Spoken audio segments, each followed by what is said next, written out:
அனைவருக்கும் வணக்கம். சுபமாரிமுத்து திருப்பூரிலிருந்து இந்த பதிவு உங்களுக்காக. இந்த குடும்பம் பிரியாமல் இருப்பதற்கு எளிய பரிகாரத்தை இன்னைக்கு உங்களுக்கு நான் சொல்ல போகிறேன்.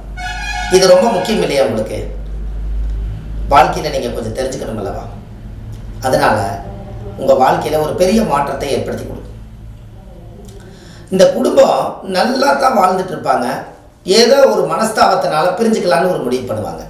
இதுக்கு நம்ம முதலே ஒரு தக்கா பண்ணி வைக்கணும் அல்லவா?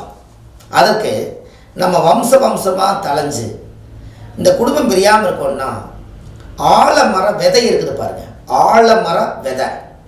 அந்த விதை கொண்டு போய் சிவன் கோவில் பக்கத்தில், ஒரு அம்பாள் கோவில் பக்கத்தில் கொண்டு போய் அந்த ஆலமரத்தை விதையை கொண்டுட்டு போய் நல்ல நாள் பார்த்து, உங்களுடைய ஜென்ம நட்சத்திரம், நீங்கள் பிறந்த கிழமை, இந்த மாதிரி ஒரு நாள் பார்த்து அந்த ஆலமர விதை அல்லது நாற்று கொண்டு போய் ஒரு ஆலயத்தில் கொண்டு போய் நட்ட வச்சு, இந்த ஆள் போல் தலைச்சு ஆலமரமாக வேர் ஊனி திரும்பி திரும்பி ஆலமரத்தில் இருந்து விழுதுகள் எல்லாம் எப்படி படர்ந்து வாழுதோ அதுபோல் என்னுடைய குடும்பம் படர்ந்து வாழணும்னு சொல்லி நீங்கள் இந்த ஆலமர விதையை கொண்டு போய் கோவிலில் கொண்டு போய் நட்ட வச்சுட்டு வாங்க. அன்னையோட உங்களுக்கு பிரச்சனை சால்வ் ஆயிடும்.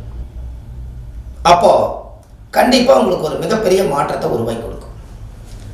உங்களுக்கு இன்னொன்று தெரியுமா? தாய்க்கு சும கொடுக்காத ஒரே மரம் என்ன மரம்னு உங்களுக்கு தெரியுமா? எல்லா மரங்களுமே தாய்க்கு சும கொடுக்கக்கூடிய மரம் தான்.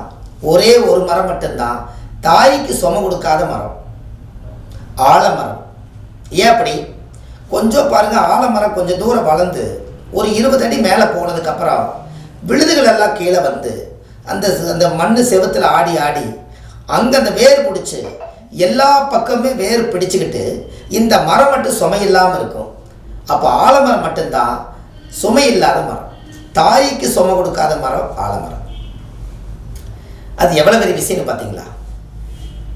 இது மாதிரி எல்லாம் நீங்கள் வாழ்க்கையில் தெரிஞ்சுக்கணும். அப்போ நீங்கள் ஆலமரத்தை போய் சுற்றிட்டு வந்தால் நம்மளுக்கு குடும்பம் சந்தோஷ நிம்மதியாக வாழுங்கிறது உங்களுக்கு தெரியுதா? கண்டிப்பாக நடக்கும். நீங்களே இதை செஞ்சு பாருங்கள். உங்கள் வாழ்க்கையிலே குடும்பம் எதுவும் பிரிவினை வராது, ரொம்ப நல்லா இருப்பீங்க என்று சொல்லி அடுத்த பதிவில் உங்களை சந்திக்கிறேன். சுபமாரிமுத்து. நன்றி, வணக்கம்.